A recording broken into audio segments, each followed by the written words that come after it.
Now let us do some exercises to test our knowledge. So what is the first exercise here?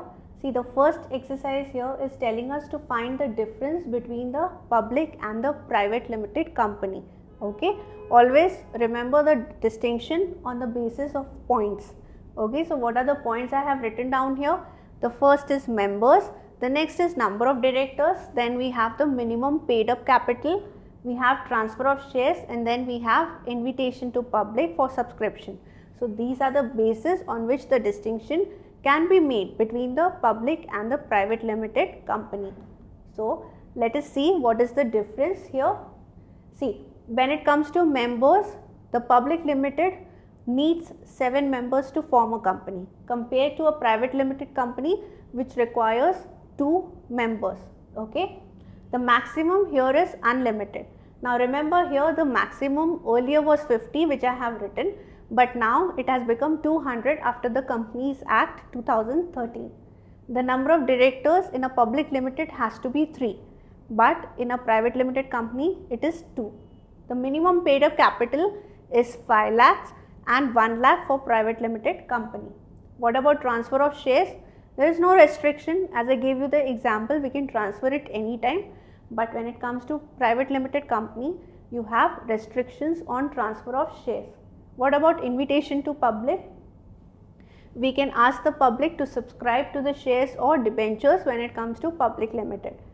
We cannot invite the public when we are doing, when we need capital, okay, in terms of private limited company. Now let's do exercise, the next exercise. Okay, now what is this exercise? This is exercise number 4 which we are doing. We have been given a case study. What is it? We have the business assets of Rama's Kitchen. Okay, it is worth 5 lakhs and the debts which are remaining unpaid is 9 lakhs. What course of action can be taken by the creditors if Rama's Kitchen is a sole proprietorship?